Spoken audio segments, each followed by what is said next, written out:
አስገድድ ነው ቻንቺ ከቻንቺ ብቻ ነው ባትችስ ትቀይም ነው። አይ እንደ በደል ያዝን ይሆናል እንጂ ፈጣጣ ነገር ጉሻል። አረ በሱ ላይ ለሰለው የሚል ለምለው አይችልም። እኔ ራሴ ተተከኩበት ሰሜን ውስጥ ቂም ሰው ያደረገን ይመስል ሰውነታችንን ጠልተን በሰው ስጋ የተጠቀለለን አውሬዎች ሆነ። ሰርክ መነቃቀፍ እንጂ መተቃቀፍ መቼ ይሆንልናል? ቆይ ሰው እንዴት አንድ ቤት ውስጥ እየኖረ በአንድ ገብታ አብሮ እየበላ እንዴት እንደዚህ ይነቋቆራል? እንዴት በጎሪጥ ይተያየ? ለምን እኔ ላይ ተፈታ? ለሱ ለምን አትናገሩ? ለነገሩ ችግሩ የመጣው በአንድ ገበታ ስለቀረብን ነው አይደለ? ግን እየተባባልን ስለሆነ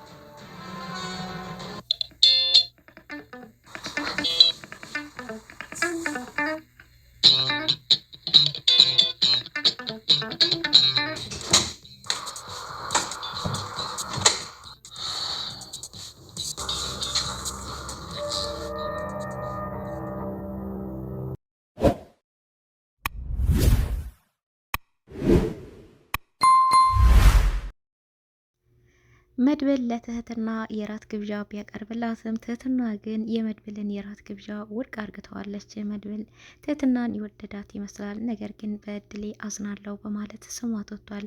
እሷ ግን ተው ልቤ ግራ አታጋባኝ፣ ተረጋጋ እያለች ከራሷ ጋር እየተነጋገረ ትገኛለች። እንደዚሁም ተንከሲስ እንግዲህ ከጋልሞ ጋራ በመካከር ቤቱን እየረበሸ ይገኝ ነበረ። በስተመጨረሻም እንግዲህ አብርሽ ራሷን የመጠበቅ ሴትና ይህን ብትቶ ጥላ ፒጃማ ምናምን ትላ በቃ ቆንጆ ቀሚሶችን ዘመናዊ ሴት ትመቸኛለች ባለው መሰረት ግሌና ትህትና እንግዲህ ፉክክር ውስጥ ገብተዋል ማለት ነው። ሁለቱም ሰላም ጤና ይስጥልኝ ውድና የተከበራችሁ የቻናል ቤተሰቦች ሁላችሁም ሰላም ብያለሁ። በያላችሁበት ሰላማችሁ ብዙ ትረፍ ይበልኝ እያልኩኝ ትህትና ድራማ ደስ የሚልና አስተማሪ ብዙ ቁም ነገር የምታገኙበት ነው ማለት ነውና እንግዲህ ስብሰባ ተቀምጦ ነበር የቤቱ ቤተሰብ በሙሉ እንግዲህ ተንከሲስም ራሱን የሚያስገውና የሚያሳስበውን ነገር እየተናገረ ይገኛል። እኔ ቀይን አውጥቼ መሽኛት ራሱ እየፈራው ነው። አሁን በቃ ቢላ ይዞ ነው የሚከታተለኝ ይሄ መሳይ የሚባል ሰውዬ። ስለዚህ ለእኔ አንድ መፍትሄ ልሰጡኝ ይገባል እየተባለ ነበረ። ስለዚህ እሺ ከዚህ ውጭ ሌላ ሀሳብ ያላችሁ እየተባለ እንግዲህ የስብሰባ ፓርላማ አካሄጁ አብርሽ ነውና እንግዲህ እጅ አውጡና ሀሳብ ስጡ ተብለው ነበረ። ሁላቸውም ሲንጫጩ እንግዲህ ተንከሲስ የራሱን ሀሳብ ለመስጠት እጅ እያወጣ ነበረ። ጋልሞም እጅን አውጥቶ ነበርና እንግዲህ መጀመሪያ ታላቅ ነው በማለት ለታላቁ ለገልሞ እንግዲህ እድል ተሰጥቶት ነበረ። ተናገር ሲባል እኔ ምንም የምናገረው ነገር የለም ተንከሲስ እጁን ሲያወጣ ይቼ ነው የሚቼን ያወጣሁትኝ ስብሰባ ውስጥ ሀሳብ ነው እንጂ የምን ሂሳብ አለ ደግሞ በማለት እንግዲህ አመሰግናለሁ እድሉን ስለሰጣችኝ በማለት ያው በዚህ ቃል ንግግሩን ጨርሶታል ማለት ነው። ነገር ግን ያው መሳይም ሁለተኛ ተንከሲስን ላይ አስፈራራው እንደዚህ አይነት የሚያወራው ነገሮች ላይ ያወራበት ያው ቃል ቢገባም ተንከሲስና ገልሞ ግን በራሳቸው መንገድ ቤቱን ሁሉ ያው እያስፈራሩት ይገኛሉ ማለት ነው። ተንከሲስና ገልሞ በመመካከር ቢላ ይዘህ አስፈራራቸው እስቲ የሚያመጡትን የሚሆኑ ነገር እናያለን። ይሄ ነገር የሚሆነው ግን መሳይ ላይ ብቻ ነው፣ ሌላ ሰው ላይ እንዳትሞክረው በማለት ነበር የተማከረውና እሱ እንግዲህ ቢላ በመያዝና ድምጡን በመቀየር በእንቅልፍ በልብ ውስጥ እንዳለ ሰው በምሰል መሳይ በተኛበት ነበር ሄደውና መሳይም በእንቅልፍ ልቤ መሆን አለበት ይሄ ነገር ምንድነው እያለ እንግዲህ ግራ እየተጋባ አረ የግሌ ድረሱልኝ እያለ እንደዚህም አብርሽ እያለ ስማቸውን እየጠራ እየተማጠነ ነበረ። ነገር ግን መጨረሻ ላይ አንተ ሰውዬ በእኔ እጅ ነው የምትሞተው በማለት እንግዲህ ወይ እቃህን ቆርጥልሃለሁ እዚህ አልጋ ላይ ነው የማስቀረህ በማለት የእሱን ልብ እንግዲህ እየገመተው ይገኛል ማለት ነው። እና ገዛ በመቀጠል እንግዲህ ይሄን ሙከራ እየተባለው መሳይ ላይ ብቻ ነበርና እሱ ግን የድፍረቱ ድፍረት የግሌ ክፍልም ገብቶ ነበር። የግሌ ግን በጣም ደንግታ ጨዋ ብላለች ማለት ነው። ነገር ግን ጋልሞና አብርሽ አንድ ክላስ ውስጥ ስለነበሩ የእሷን ጨዋ ሰምቷል። ጋልሞም ይህን የጠነሰሰውን ነገር አብረው ስለሆነ ያወሩት እንግዲህ ቀድሞ አረ ልጁ ምን እንደሆነ አላቅም ተንከሲስ ቢላ ይዞ ቤቱን እየረበሸ ነው የሚገኘው። እኔ ራሱ ታልቆራረጥኩ ብሎኝ ነበረ እያመለጥኩትኝ ስካሬ አረቄ ጨጓራዬን የሚልጠኝ አንሶሱ ደግሞ ጨጓሬ ሊለጠኝ ነው በማለት እንግዲህ እሱም የሱ ተባባሪ ሆኖ ይገኛል ማለት ነውና አብርሽ ግን በጣም ግራ በመጋባት ልጁ ታሞ ነው ምን ሆኖ ነው እንዴ የሙት መንፈስ ነው እንዴ እሱ በዚህን ሰዓት እንደዚህ ሰውን የሚያስፈራራው እያሉ እንግዲህ የግሌ በጣም እየጮች ድረሱልኝ እያለች ነበረ። የግሌ ክፍል ሲሄዱ ያው ተንከሲስ የለም ማለት ነው። እሱ ለሽ ብሎ በቃ ጅው ያለ እንቅልፍ ይዞት ለሽ ብሎ ተኝቷል ማለት ነው። እሱ ምን ሆነሽ ስላት አረ ተንከሲስ የሙት መንፈስ ከዚህ ጋልሞ ጋራ ነው የሚውለው እና የጋልሞ የሙት መንፈስ ተጋብቶበት ነው መሰለኝ አረብን ላይ ይዞ መጥቶ እናንተ ሴቶች መጥፋዬ ናችሁ፣ እኔ ነኝ የማጠፋችሁ፣ እናንተ መጥፋዬ ናችሁ ብሎ እኮ በቢላ አስፈራርቶ ነው ሄደው። ለዝሞ ያን ትልቁን ቢላን ያዘው ነበር ያለችው እና ሲታይ ግን አረ ምንም ተንከሲስ የሚባል ሰውዬ የለም ነበር ያለው። እንግዲህ በዚህ መሀል እነሱ ሲንጫጩ መሳይም እየሮጠ ይመጣል ማለት ነው። እሱም አረ ልጁ እኔን ክፍል መጥቶ አስፈራርቶ ነበር፣ አንቺም ጋር እሱን የመጣው በማለት እንግዲህ አዎ እኔ ጋር መጥቶ ነበረ አስፈራርቶ እኔ የተመለሰው። ገልሞም አዎ በአይኔ በብረቱ አይቼዋለሁ፣ እኔ ራሱ ወደ ኩሽና ስገባ አስፈራርቶ ነበር በማለት እንግዲህ ነገሩን እያጧጧፈና እያባባሰው ይገኛል ማለት ነውና ነገር ግን ሁላቸውም ተንኳተው ተንከሴስ ክፍል ሲሄዱ ተንከሴስ በቃ ልም ያለ እንቅልፍ ውስጥ ነው ያለውና አይ ይሄ ነገር የሆነ ሴጣን ነገር የሆነ መንፈስ ነገር ገብቶ መሆን አለበት እንጂ ይሄው ልጁ በጣም እንቅልፍ ጥሎታል፣ ምንም የሚሰማው ነገር የለም በማለት ነበረ የሚገኘው። እና ሁላችሁም እንግዲህ በሉ ወደ ክፍላችሁ ሄዱና ተኙ፣ አሁን በኩለ ሌሊት እንዴት ትረብሹኛላችሁ በማለት ነበረ አብርሽ እንግዲህ ትቷቸው ሄደውና ነገር ግን ጋልሞ እና ተንከሴስ ይህን ነገር ተማክረው ስለሆነ ያደረጉት ጋልሞ እነሱ ሸኝቶ ተመልሶ አየክ ብዬህ ነበረ። ሁሉም እኮ ተንጫጩ፣ በጣም ፈርተዋል ሁላቸውም። አየህ እኔ ደግሞ አንተ ደግሞ የግሌ ጋር እንዳትሄድ ብዬ አላልኩህም ነበር እንዴ? አየህ ተሳካልን ፕራንካችን እያለ እንግዲህ ሲያወሩ መሳይ ይደርስባቸዋል ማለት ነውና መሳይ ሳይሆን አብርሽ ነው የደረሰባቸውና አብርሽ ይሄ ነገር ጠርጥሬ ነበረ ተንከሲስ እንደሆንክ ጠርጥሬ ነበረ። እንዴት እንደዚህ ታደርጋላችሁ? እንዴት ቤቱን ተረብሻላችሁ በዚህ ሌሊት? እንዴት ነው እንደዚህ የምታደርጉ? ጋልሞ አንተስ ብትሆን ትልቅ ሰው አይደለህም እንዴ? እንዴት ነው እንደዚህ አይነት ነገር የምታደርጉት? በማለት እንግዲህ ሁለቱንም እየተቆጣቸው ነበርና መሳይም ከሆነ ደግሞ ይቅርታ ጠይቋል። በቃ ሁለተኛ አይመለስብኝም፣ እንደዚህ አይነት ነገር አላደርግም ብሏል። እንዴት እንደዚህ ታደርጋለህ? በማለት እንግዲህ ሁላቸውንም እየተቆጣቸው ነበር የሚገኘውና እንግዲህ ማንጎ ፊቷን ተቀባብታ አምሮባት በቃ ራሷን ለመንከባከቢያው ሙከራ እያደረገች ነበርና ትህትና እሱም እንግዲህ ትህትና ጋር ወደ ኩሽና ሄዶ ቡና እየቆላች ባለችበት ሰዓት ነበርና እንግዲህ ይህን ጉዳይ ይነግራታል። ጋልሞና ተንከሲስ ተመካክረው እንደሆነ ይነግራታል። በዚህ መሀል ለመሆኑ አንቺ ደህና ነሽ አይደል? ደህና ነው ያደርሽው ቢላትም በዚህ መሀል እንግዲህ የግሌ ከችትልና እኔ እንኳን በጣም ደህና ነኝ፣ ደህና ምን ያደርኩትኝ ነበር ያለችውና እንግዲህ በዚህ መሀል መታየው እኔ እኮ ጉዴን ዛሬ ነው ያየሁት። እኔ የቤቱ አስቤዛ ምን ሆኖ ቶሎ የሚያልቀው ላለሁ ማታ እኮ ነው ጉዴን ያየሁት። እንዴ አቮካዶን እንዳለ ፊቷ ላይ ተቀብተው የለ እንዴ ለካ ለዚህ ነው ቶሎ የሚያልቀው ነበር ያለውና እሷም እንግዲህ አረ ዛሬ ብቻ እኮ ነው የተቀባው ተቀብቼ አላቅም ነበር ያለቻትትና አብርሽ ግን ምን ችግር አለው ትቀባ፣ እሷ ስለተቀባችው ደግሞ አልቅም፣ እኔ ለፊት በጣም ጥሩ ነው ሲሉ ሰምቼ እኔ ነኝ ደግሞ ተቀቢ ያልኳትኝ ነበር ያለውና ለእሷማ ይህን ተቀቢ ትላታለህ፣ እኔ ግን አንድም ነገር ገዝተህልኝ አታውቅም ነበር ያለችውና ምን ችግር አለው ብትቀባ ቢያምርባት እኮ እኔም ደስ ይለኛል ነበር ያለውና እንደዛ ነው እንዴ? በጣም ነው እንዴ ደስ የሚልክ?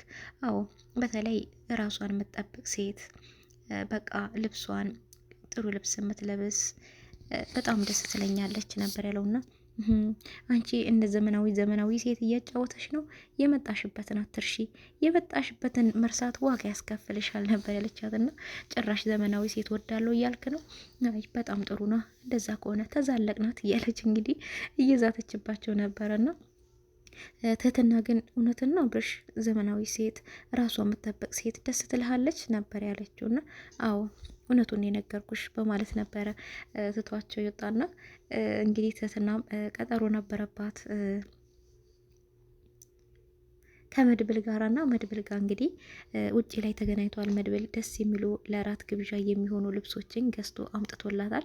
እሱም ለምን አትደውይልኝም ለምን ቶሎ ቶሎ ሳንገናኝም ደግሞ እየናፈቅሽኝ ነው ነበር ያላትና እሷም እንግዲህ አንድ ነገር ላስቸግር እፈልጋለሁ፣ አንድ ውለታ እንድትውልልኝ እፈልጋለሁ ነበር ያለችው። እሱም እንግዲህ እኔ ስራ የለኝም፣ የቤት መቀመጥ ሰልችቶኛል፣ አባቴ ማገዝ እፈልጋለሁ። አባቴ እኔ ወደ ሳውዲ ለመላክ ብዙ ያለውን ንብረቱን ሁሉ ጨርሷል። አባቴ ታማሚ ነው፣ እህቶቼ ታናሾቼ ናቸው። ስለዚህ ስራ ፈልግልኝና ብዙም ባይሆን ትንሽ እነ ቤተሰቦቼ ማገዝ ፈልጋለሁ ነበር ያለችውና መድብል ግን መቼ ድረስ ነው የምትዋሽው? ለምን እውነቱን አትናገሪያቸውም? ይሄ እየሰራሽ ያለሽው ነገር እኮ ትክክል አይደለም ቢላትም አይ እኔ እዚህ እንዳለው ይህን ያለውበትን ሁኔታ ለአባቴ ብነግረው በሽተኛ አባቴን ታማሚ አባቴን ላጣው እችላለሁና ልናገር አልፈልግም ነበር ያለችውና እሱ ግን እሺ እየሰራሽ ያለሽው ነገር ትክክል ባይሆንም እኔ ላንቺ የምችለውን አይደለም የማልችለውን ሁሉ ለማድረግ ቃል ገባልሻለሁ፣ ስራም አፈላልግልሻለሁ በማለት እንግዲህ ቃል ገብቶላታል። ቢሆንም የገዛላትን ልብስ ቢሰጣትም ምንድነው ምን እያደረክ ነው? እኔን ከሞት አፋፍ ላይ ያስመለጥከኝ ነገር ሳያንሰኝ ደግሞ ሌላ ልብስ ገዝተህ ታመጣልኛለህ ወይ ነበር ያለችው። እንግዲህ እሱም ይሄ በውለታ አትቁጠሪው፣ ላንቺ ከዚህም በላይ ይገባሻል ነበር ያላትና ስለዚህ ምናልባት ቅር ካላለሽ ዛሬ ራት በጋብዝሽ ነበር ያላትና እሷም በጣም በመደንገጥ ይቅርታ እራት ነው ያልከው ነበር ያለችው። አዎ እምቢ ብል ምናልባት አትቀየመኝም አይደለ ብትለው እንግዲህ አዎ ይሄ ነገር በፈቃደኝነትሽ ከደበረሽ እምቢ ማለት ትችያለሽ፣ በፈቃደኝነትሽ ላይ የተመሰረተ ነው ቢላትም እሺ ካልተቀየምከኝ ይቅርታ፣ እራት ግብዣ መምጣት አልችልም፣ እኔ አሁን አይምሮዬ በጣም ውስብስብ ነው፣ አይምሮዬ እረፍት የለውም ነበር ያለችውና እሱም እሺ አልቀየምሽም ግን በድል ያዝናለሁ ነበር ያለውና አልቀየምሽም ግን በድል ያዝናለሁ፣ እኔም ትንሽ ፈጣጣ ሆንኩብሽ፣ ቸኮልኩብሽ መሰለኝ። ነገር ግን መጀመሪያ ማን አንቺ ጋር እንዳለ፣ ማን በልብሽ ውስጥ፣ ማን በውስጥሽ ውስጥ እንዳለ ማጣራት ነበረብኝ። ትንሽ የቸኮልኩ ይመስለኛል፣ እንግዲህ ይቅርታ ነበር ያለውና እሷም አሁን ለጊዜው ማንም ሰው በውስጤ በልቤ ውስጥም በአይምሮ ውስጥም አለ ማለት አልችልም።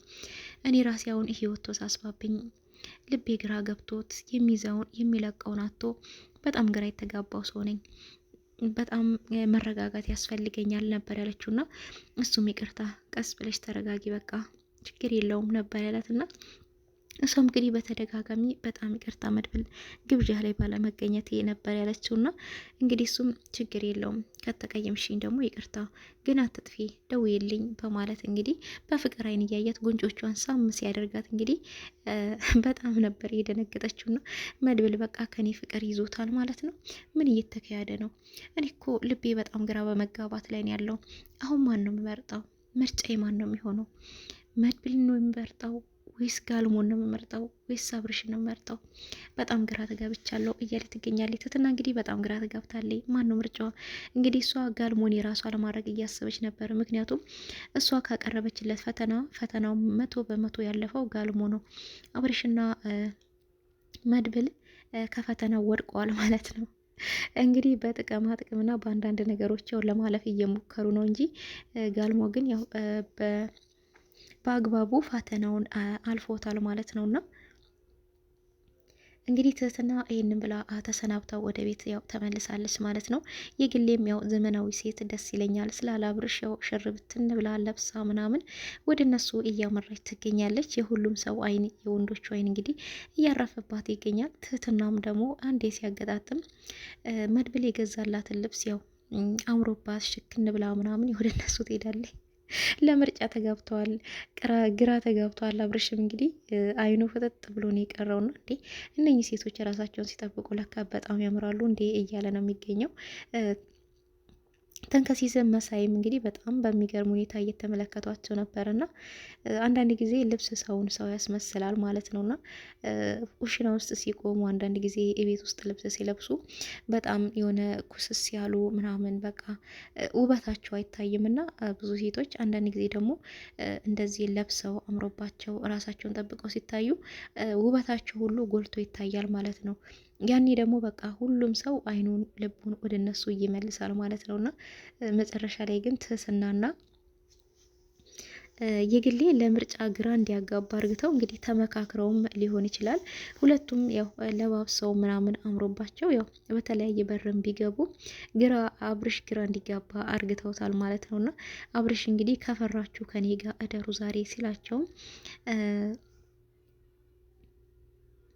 ትህትና ያው እሺ በቃ አዎ ካንተ ጋር ነው የምናድረው ነበር ያለችውና የግሌም እቺ ነገር ለጤናሽ አይደለም፣ እኔም አብረቸው ነው የሚያድረው፣ ማንም ወደ አብርሽ መጠጋት የለበትም፣ ሁለታችንም አብረንህ ነው የምናድረው፣ ምክንያቱም ይሄ ልጅ ድጋሚ መጥቶ ሊያስፈራራን ይችላል ነበር ያለችውና እንግዲህ የምን ጠጋ ጠጋ ነው እያለች ነው ትህትና።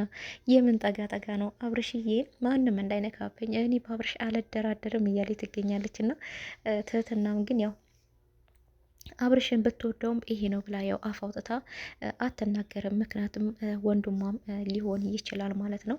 አብርሽ ቁጥጥሩም ምክሩም ሁሉ ነገሩም ለትህትና ያለው የወንድምነት ነው።